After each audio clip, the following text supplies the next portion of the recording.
is a very, very good friend of mine, one of the very funniest people in all of San Francisco. Please give a warm welcome to Joe Klosik.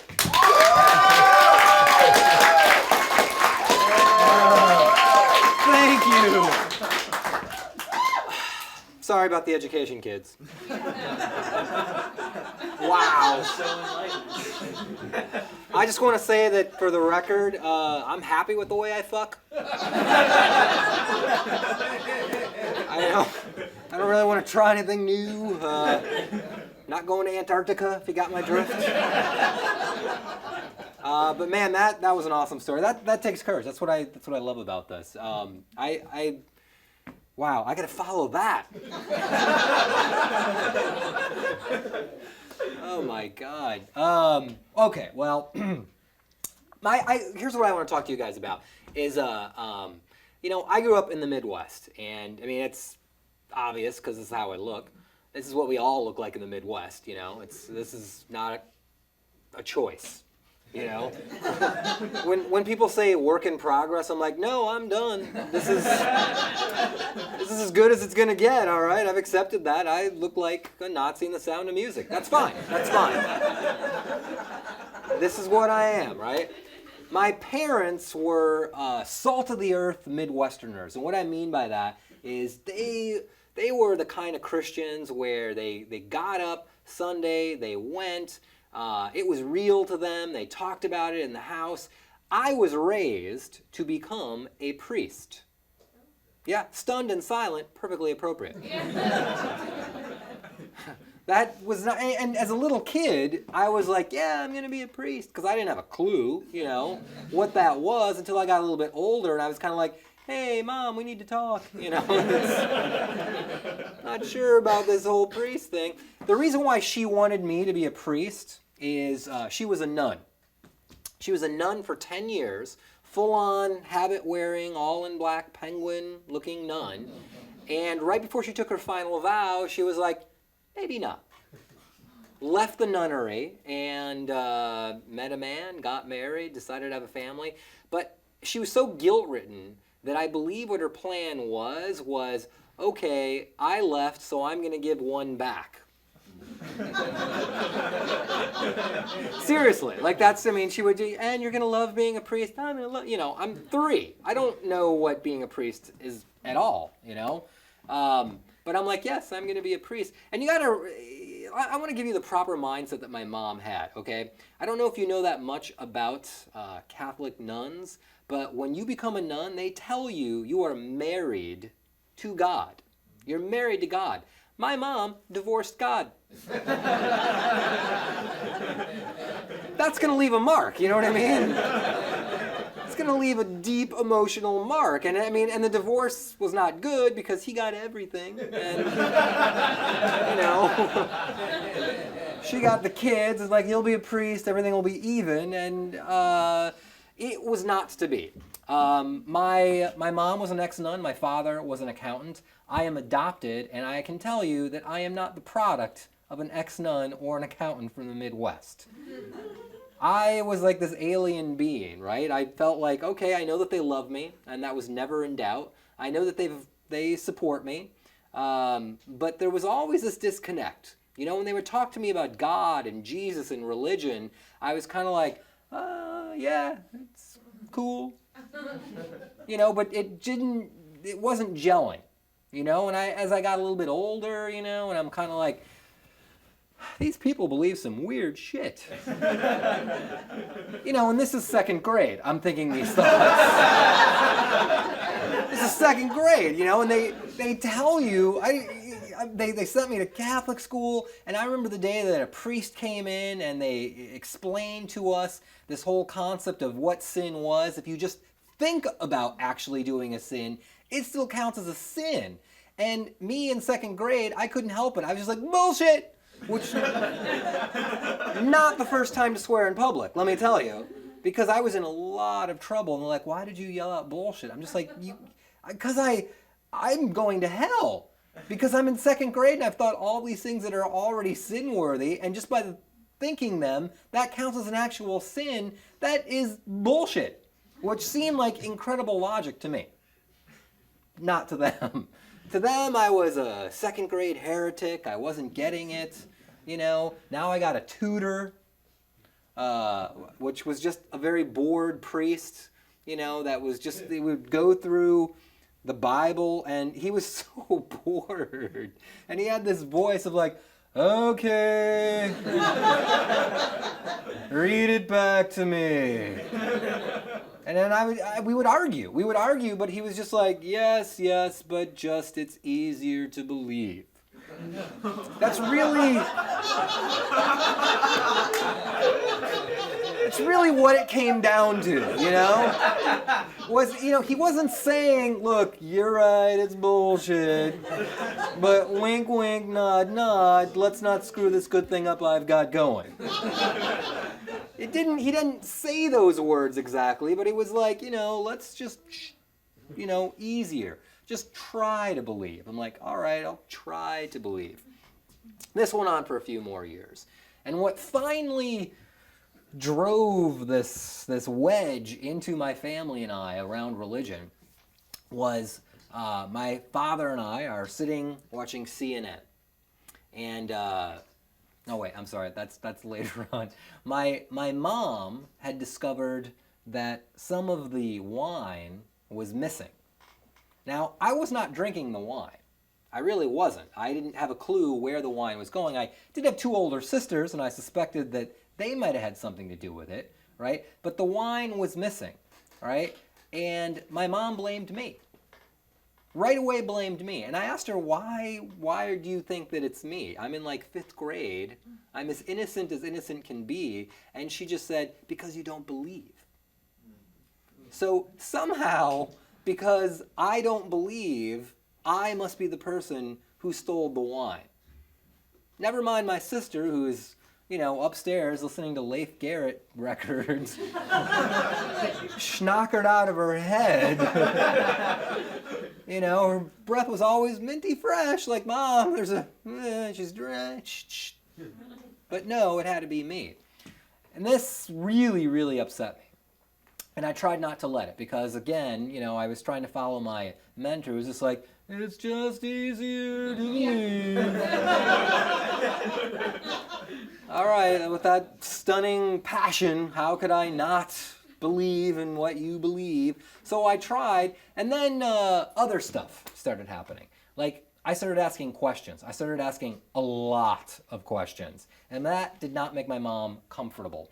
And one day, I asked her the big question, which was, what is faith? Seemed like a reasonable question to ask. I heard the word all the time, right? Like, what is faith? And here is my mom's literal speech to me. It's invisible. Mm-hmm. It makes you feel warm. And it gives you courage to do things. Vodka. Right? That is a description of vodka. Well, now, because I knew what one alcohol was, I certainly had stolen the wine. Now I knew what vodka was too, and I was a demon child. And my mom was like, we need to pray. And I'm like, look, this has gone on long enough. If you want to pray, go pray. But the A team starts in 5 minutes. I'm not missing that, all right? That's what the little kid universe revolved around, all that stuff. And she went and prayed. She would do her thing, all right? And I'd go watch the A team in the basement. And I remember thinking to myself, like, as a kid in the Midwest growing up in the 70s, it's impossible to overestimate how powerful Star Wars was on the mind of any guy of that age. Like, Star Wars is still huge. Your generation is getting the shitty ones, but yeah, sorry. It's easier to believe. Use the Force.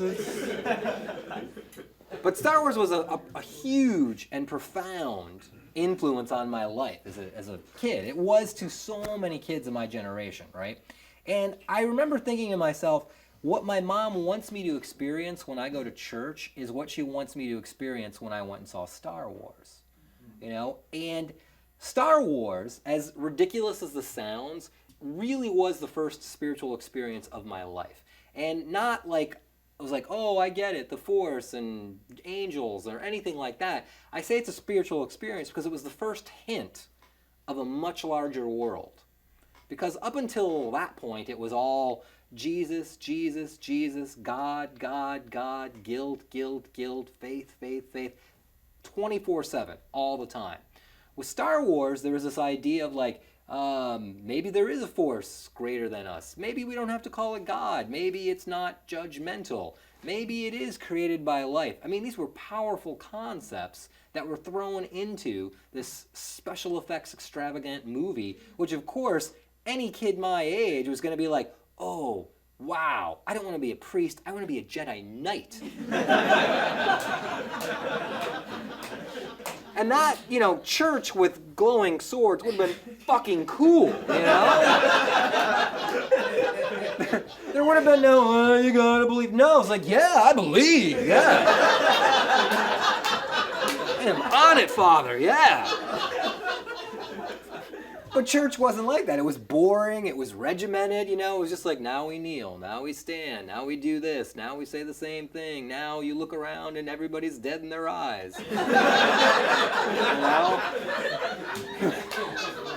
It was ridiculous, but Star Wars, I went in there 2.5 hours later, I walked out of the movie just like, wow, I know what I want to do.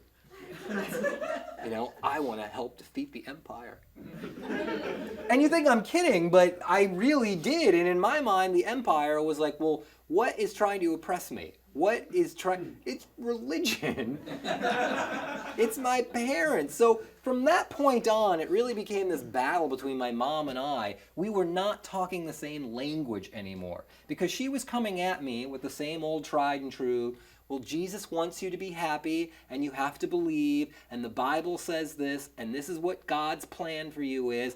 And I was saying, well, that's great, but when Luke lost Aunt and Uncle Peru to the Empire coming to get the droids, he didn't know what his fate was until Ben Kenobi showed up, and that's like the teacher arriving when he's ready, and that's what I'm kind of looking for. And we would just look at each other like, what did you say?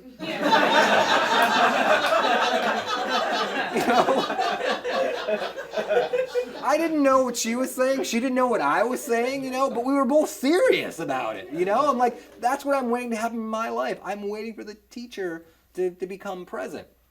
Here's what my mom did, and I will give her credit for this because it was fiendish intellectual warfare, right? Because what she did was she understood that I had all this doubt in my head about her religion.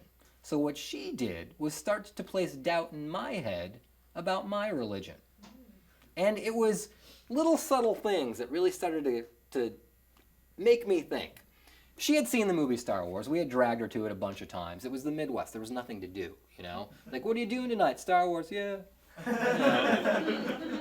I'm going to admit this to you. Please take this reverently. I saw Star Wars in the theater the first 2 years that it was out 317 times. Yeah. Thank you. I would have gone to Antarctica to see it. And they would have showed me something else, and I would have gone, Mom! I don't want to accept that. I'm sorry, Topper. I'm sorry. But she started to put these fiendish doubts into my head. And since she had seen the movie, and my brother and I were constantly talking about it, she was familiar with the plot. She was familiar with the dialogue, right? So she pointed this out to me. She was going, I don't understand that at the end, when Luke is flying his, what was that little ship? And she knew the name. She knew it was an X-Wing. Don't give me that. What was the name of that little ship? Like, the X-Wing? Right, when he was flying in the X-Wing in that big star of death. Death Star? Yes. She was just like, you're doing this to a 10-year-old, Like, whatever. When, is it Obi-Wan? Am I saying that right? Yes, Obi-Wan Kenobi. When Obi-Wan talks to him, right? And it's this pivotal moment when he doesn't know whether to trust the Force or use all that technology. Obi-Wan says, trust your feelings. And Luke taps the edge of his helmet like maybe there's a problem with the receiver. Like, why didn't he have enough faith? Oh! Oh! And she was right. Like, I played that moment over. That was the first time I was like, oh my God, there's a crack in Star Wars. There's a huge crack. And I know there's huge plot holes, but as a 10-year-old, I'm like, what? What are you talking? And she's right. Like, I don't know if you know the moment I'm talking about. Okay, it's the end of Star Wars. We had never seen anything like this movie ever in our lives before. The sound, the music, the look of everything. Like when he was flying his X-Wing down the trench to blow up the Death Star, you were there. You believed it. I did. We all did, right? The music gets really, really tense. It comes up to this pivotal moment. The music is this flourish of dun, dun, dun, dun, dun. Luke's about to use his targeting computer, and then there's this beautiful peal of music. And Obi-Wan Kenobi says, Luke, trust your feelings. And what does Luke do? He goes, like somebody down at ground control's like, hey, let's fuck with him. You know? like they planned it, like, who can do a good Kenobi? Who can do a good Kenobi? Right? And they're all like, we're all gonna die anyways. Let's screw this kid up before we all go kablooey, right? And it's like, okay, you ready? You ready? Don't make me laugh. Don't make me laugh. Luke, trust your feeling. What? But they weren't doing that, right? It was actually Obi-Wan Kenobi from the great beyond, the Force, the universe, whatever, telling Luke, don't trust all of this Marvel technology. Trust your feelings. Trust what's inside. And he has a moment of doubt, very human, because he is like, what is that static? Am I feelings picking up something, right? And what does he do? Luke then turns off the targeting computer, and the next thing you hear down at ground control is, he switched off his targeting computer. And then they ask him, Luke, what's wrong? You switched off your targeting computer. And Luke just goes, nothing, I'm all right. That doesn't really answer the question. We're about to be blown up by the Death Star, and we're like, why did you turn off the piece of equipment we've given you to accomplish this? And you go, nothing, I'm all right. Well, fucking great.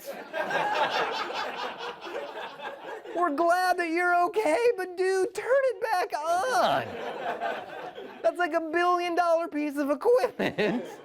And Luke was like, oh, I had some doubts, but I'm okay now. And down at ground control, you just see the next scene is you see Princess Leia look up and C-3PO just like, that's it. That's it. They're all about to be blown up, and the last guy in the last X-Wing turned his computer off, and nobody was like, we need to talk to this guy. Somebody needs to turn that back on, right? But it's this beautiful moment. It's this beautiful moment when he doesn't know what's going to happen, and finally he presses the button, and the two photon torpedoes find their target, and they get out of there in the nick of time, and the Death Star blows up. Oh, spoiler alert.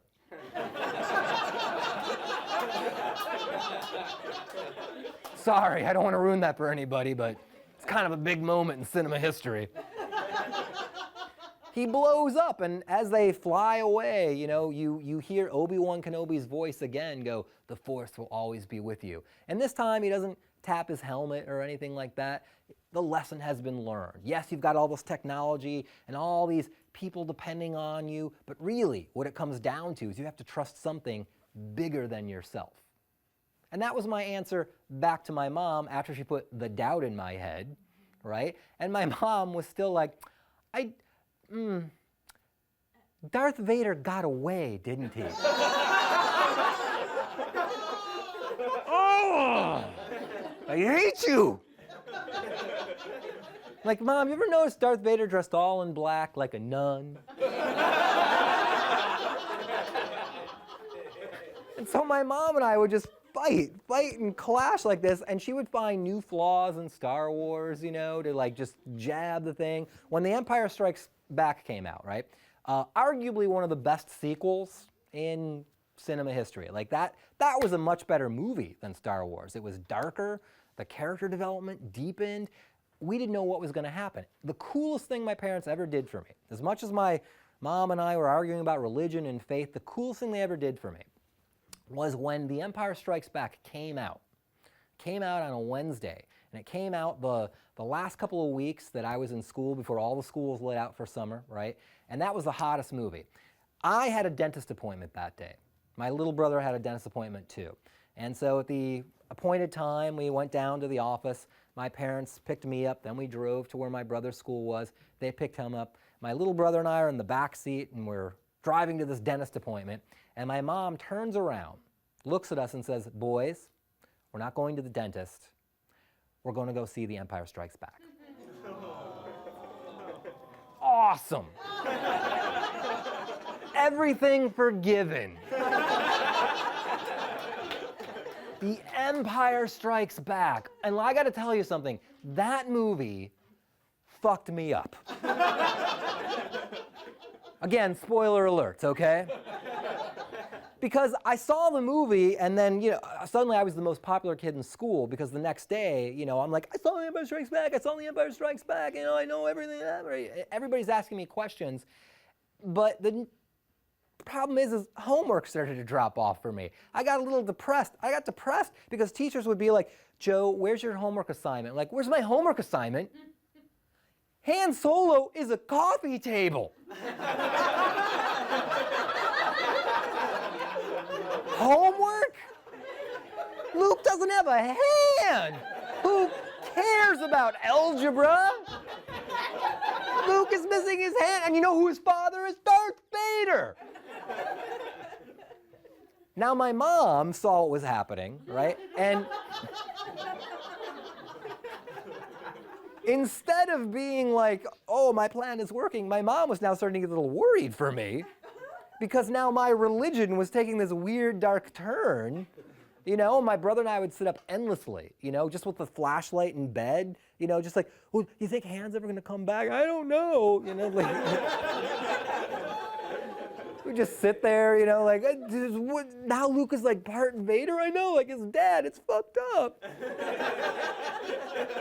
And it ruined us. Like, there were parent-teacher conferences, like, "Have you noticed your son's homework falling off?" "Well, ever since The Empire Strikes Back came out." And my mom was like, "I'm going to write that Lucas a letter. He has messed with children everywhere." And I was in like this funk. Because that happened in 6th grade. I hit this depression, and I started to go down, and I was obsessed with it, right? And my mom was like, "I don't know how to help," right? And my mom fell back on what she knows. She's like, "Let's pray about it." I'm like, "I don't believe in that. I don't believe in Star Wars now. I don't believe in anything. I'm just depressed and sad about it." And she didn't know what to do, and she thought she was trying to help me out. And I think she did mean well. She didn't understand the consequences that were going to happen. But she wanted to, this is what she would say when anything ever got tense. She would always say, "Your father and I loved you so much, we went out and got you special." And by that, she meant we were adopted. My little brother and I both are adopted. And it's true, we were special because they had to go out and get us. And that was a guilt trip we never heard the end of. Ever, man. We would get into fights, and sometimes my mom would be like, "Do you think your father and I wanted to go out and get you special and have you act like this?" Yeah. I remember once my little brother was like, "Why? Did you keep the receipt?" Like,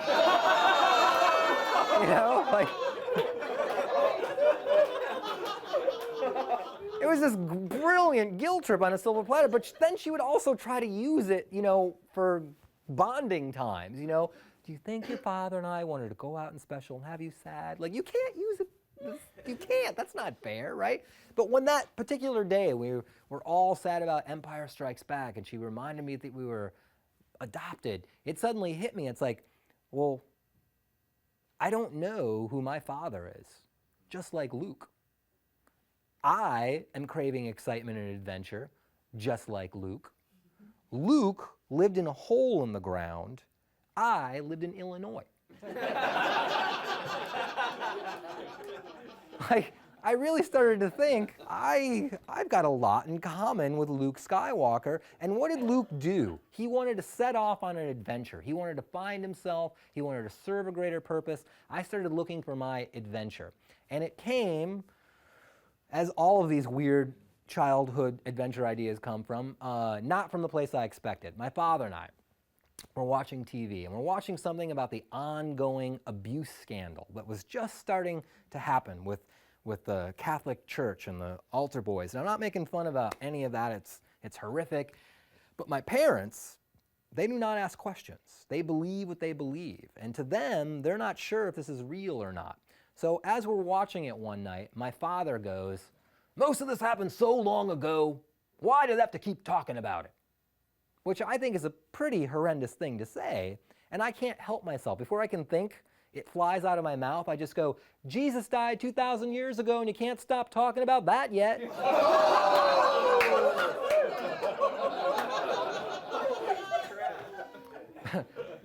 The Force was not going to help with that. A huge fight ensued, a huge fight. There was yelling, there was screaming, there was the whole, "Do you think your father?" That whole thing all over again. And then I'm crying, and my parents don't know what to do, so they did what they always did in the Midwest. They went out to eat, and left me home alone, basically like crying. And it's that little kid crying, with their snot everywhere, and you can't breathe. They're like, "Hey, no, understand," like that kind of, you can't breathe, and there's just fluid everywhere. And I'm like, that's it. I am out of here. I'm going to get on my bike, and I am going to go find my adventure. I'm going to find what my greater cause is. I am going to fight evil where I see it. I know this sounds crazy, but I was emotional. Everything was coming apart in my little kid world. So I got on my bike, and it's about 2 weeks before Halloween, and I start riding. And I don't have a clue what my plan is until an hour or so goes by, right? And I realize I'm pretty far away, right? And here's the plan that I get in my head. God's honest truth, or the Force's honest truth, if you will. I'm going to ride my bike to California. But it's a long ride, and winter is coming, so before I go, I'm going to ride to a mall and live there.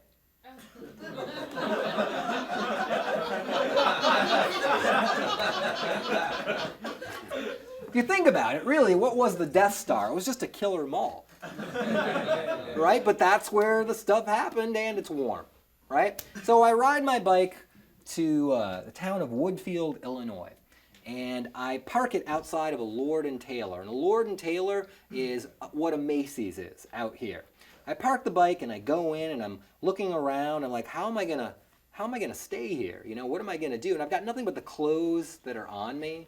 There's no real thought to this whole plan. I'm just like, I gotta find a way to stay here. I'm not gonna go back there. I'm gonna show them.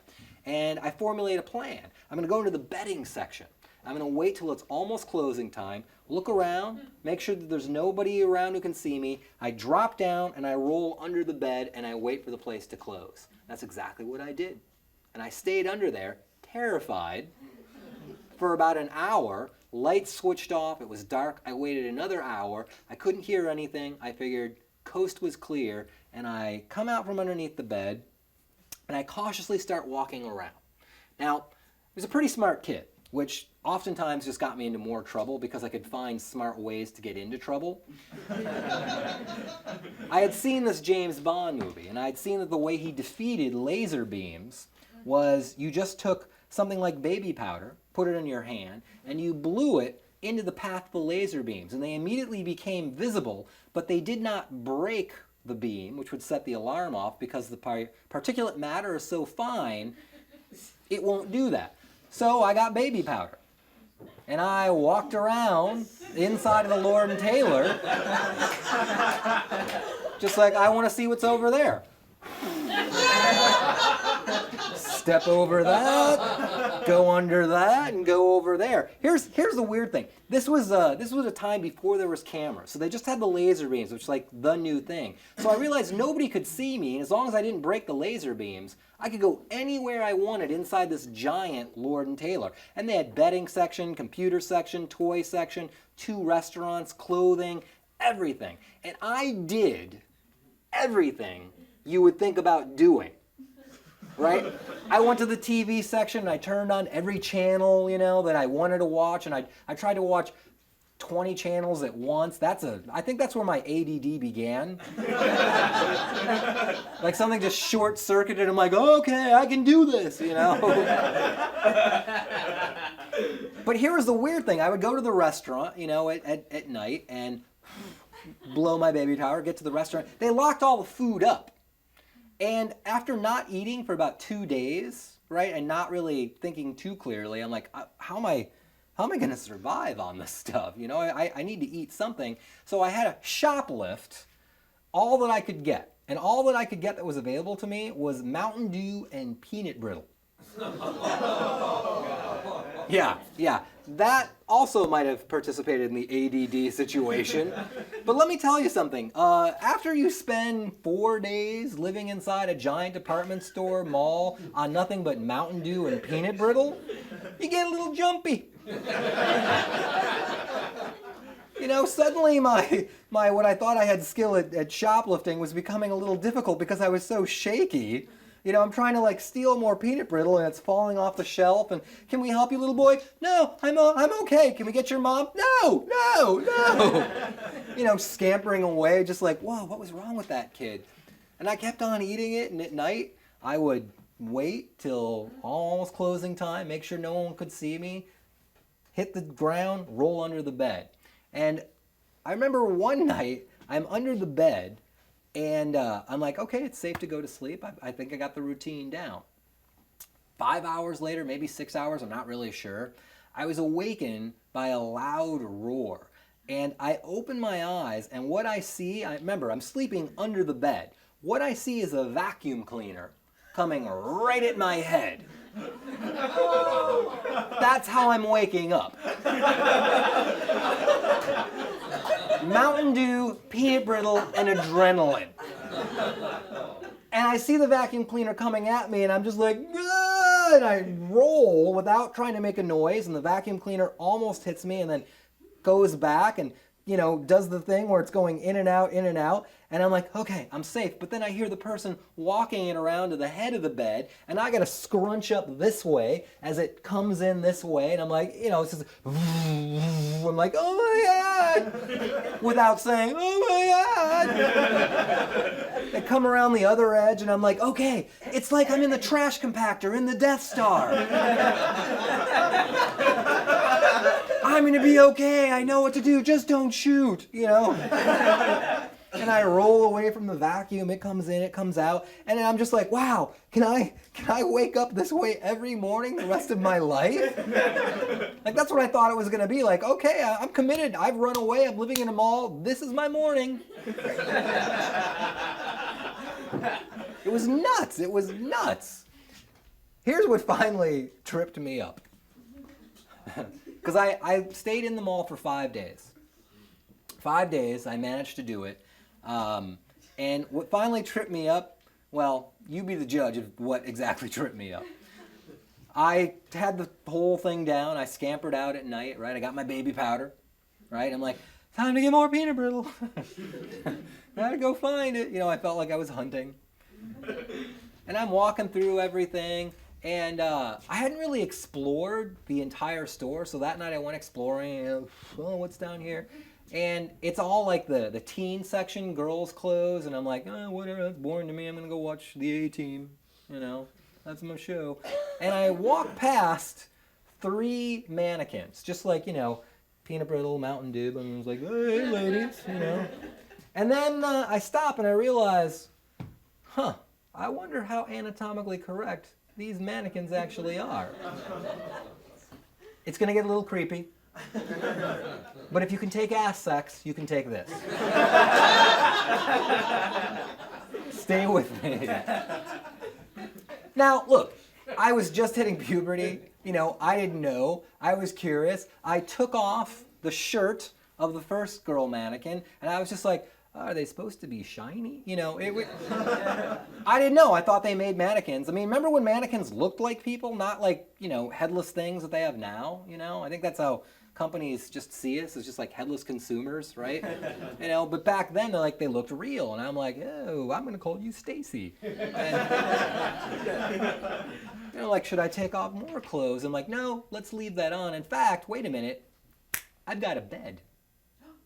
So I pick up Stacy. You know, she's kind of attached by a thin little rod, ironic, thin little rod, right? And I take her off of her emplacement, and I have her under my arm, and I start walking back, you know. Now, these mannequins look real, but they're not made very well, so at one point, you know, a foot falls off, and I'm just like, I'll come back, because I'm just like, I got most of her, you know. I'm like, this is all I need. I got most of her, you know. But as I'm walking through the store and we're going through, you know, the laser beams, you know, an arm falls, and I'm like, I don't need 2 arms, you know. And just like, I know, it's starting to get weird even in my head, you know. And by the time I get Stacy back to the bed, it's basically just a torso with the head turned around. You know, and I'm not sure exactly what to do because I have been given no instruction. Remember, Catholic, you know, I don't really know what to do. So at one point, I have my pants around my ankles and a nearly headless female torso mannequin in bed surrounded by Mountain Dew. And I'm just like, now what? You know, I don't know what to do. And I thought, well, okay, this is weird. I'll get into bed and I'll hold her, I guess, in some way. And I put my arm around Stacy, and she puts her one arm around me. I had to help her with that, but we got it. And I fell asleep.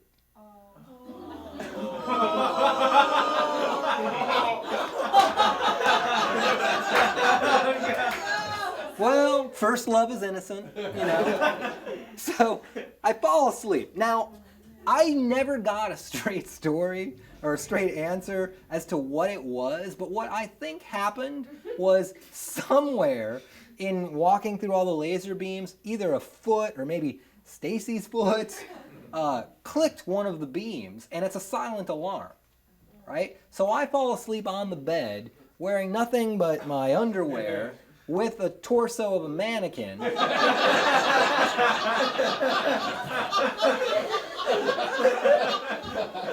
Because I was going to change the way people fuck.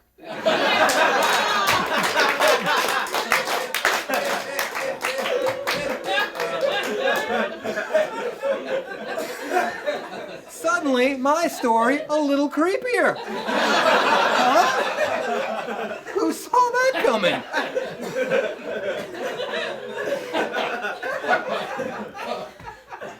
Here's what I woke up to. I woke up to a cop holding a gun. And I don't know if you've ever had the pleasure of being woken up by a jittery cop kicking the bed as you look down literally the barrel. Like I'm like, whoa, that's looking down the barrel. I get that metaphor, you know? And he's like, wake up, wake up. And the look on his face. When I finally open my eyes, I'm just like, you know, I'm like, what is it, a dream? Wake up, Stacy, you know. And I wake up and here's this cop and he is freaked out. And he's just like, are you alone? I'm like, sort of, you know, like, what's the right answer there? He's like, is there anybody else here? And I noticed behind him is probably the manager of the store. She's this impeccably dressed woman, you know, who's clutching her purse like somehow that's going to save her from the horror and shock, you know, of why is this adolescent boy nearly naked with the torso of a mannequin on my bed, right? And what they're totally convinced of is I am some distraction. That there's a ring of thieves that have been stealing everything, and I'm there to distract him. What a shitty plan that is. You know, like, oh, we're gonna steal everything from the department store, but we gotta get a kid in bed with a mannequin. That'll totally confuse them. But they don't believe me. I'm like, no, I'm alone, right? And they're like, okay, where else is everybody? It's gonna go a lot easier on you. I'm like, I doubt that, So I'm standing barefoot. They let me put my jeans on. I don't have a shirt on. I'm handcuffed behind my back. And I know, hot, but turn it off, Joe. Turn it off. I'm handcuffed, and they finally walk me outside. Now, I've been standing there for about 20 minutes, just looking at the bed, and they've turned the bed over, and it's just like this rat's nest of empty Mountain Dew cans and tins of peanut brittle, and they're just kind of looking at me like, who are you? And I'm trying not to cry because I'm like, I am in so much trouble. And this looks so bad for so many reasons, right? And the cop walks me finally out front, right? And he opens the door, and I walk out, and I don't know what they expected, but there was everybody out there, okay? There was 5 fire trucks, there was ambulances, there was a SWAT van, there was like 7 police cars, all the lights are going, and the cop, and I think in his effort to sort of like shame me or break me and get me to start talking, he goes, do you see all of this? Right? And I just went, cool. I did all that, Like, that is awesome. And the cop can see right away, it's like, well, that did not have the effect I wanted it to have. Because, look, I got to admit, that was awesome, all right? All I had to do was just live under a bed for a week, and suddenly I've got Apocalypse Now outside.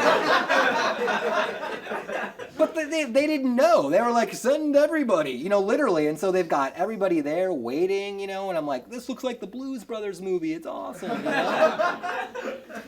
They get me into the car, and they get me down to the police station, and that is a long ride. And the cop is trying to be like buddy with me, and everything, and it's not working, and I'm not really talking, and they want my phone number. I'm not going to give them my phone number. And that initial rush of, wow, this is a really cool experience, starts to drain away. And what starts happening in my head is just this realization of, like, I am in a lot of trouble. Like, there is no way I'm going to talk my way out of this. There is no praying or using the force that's going to get me out of this. I am in a lot of trouble. They caught me in bed with a mannequin. How am I going to hold up in prison with that story? I'm like, that's starting to go through my head. I'm like, oh my God, I'm never going to be able to watch the A-Team. I'm not going to ride my bike to California. I am in a lot of trouble. And what I suddenly adopt is my genius plan that has served me so well most of my life. When I'm in pain, when I'm in trouble, and I need help the most, I completely close down and will not talk. What a genius idea that is. So I'm not talking, they keep hitting me with questions, and finally, the cop comes back and he goes, well, Joe, we have your address and your father's on the way. And I'm just like, what? He's like, here's how they figure it out. My bike had a license on it. During the 70s, it was a big deal for all the kids to get little licenses on their bikes. I had to pass a little test, ride some cones and stuff like that, right? And there was a license that was on that bike, so if it got stolen and recovered, we would know where it went back from. So that's what got me in the end. My father shows up. It's like 3:30 in the morning, right? He just looks gray and beaten and distraught, and it suddenly dawns on me that they haven't seen me for a week. I'm their son. They've got to be worried. I feel ashamed. I feel embarrassed. The cop immediately starts telling my dad this litany of all the things I'm going to be charged with. Breaking and entering, theft, malicious conduct. And then he just said, and we don't have a legal term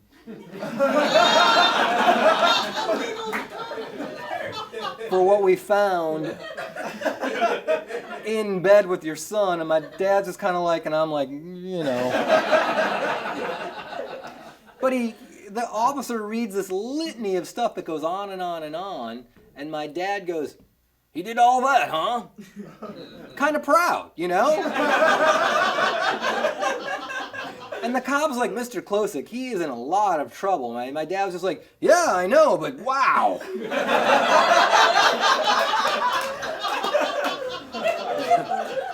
Thought the kid was missing, but wow.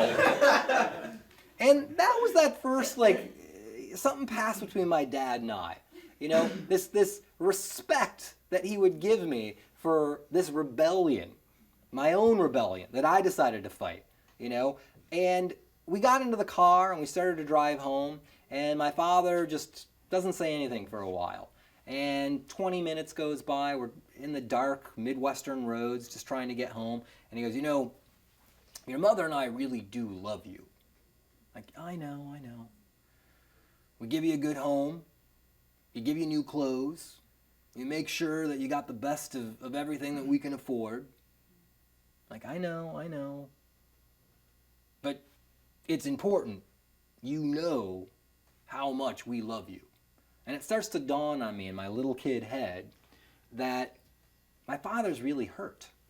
He's not just hurt that I ran away from home, basically saying, "Screw you guys, you're not good enough." He's hurt because he has been a good provider.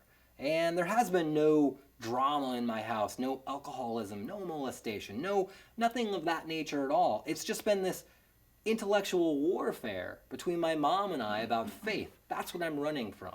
That's what I said, you can keep your home, you can keep your new clothes, you can keep your upper middle class white person suburban existence, screw that. And he's hurt. And I get that. As a kid, I'm like, oh man, I really hurt my dad. That feels like crap. And I can feel those first, warm sting of tears, start to come up in my eyes. And I start to cry. And my dad doesn't look over at me. He's watching the road. But he just puts his hand, on my shoulder and just gives it a squeeze. That's all I needed. I knew that my dad understood something, and I had apologized to him in my little kid way. We get home, there's no lights on, we pull into the driveway, and we turn off the car, and my dad and I sit there for a little while, right? And he just goes, "Listen, we got a lot of stuff that we're going to have to talk about and deal with.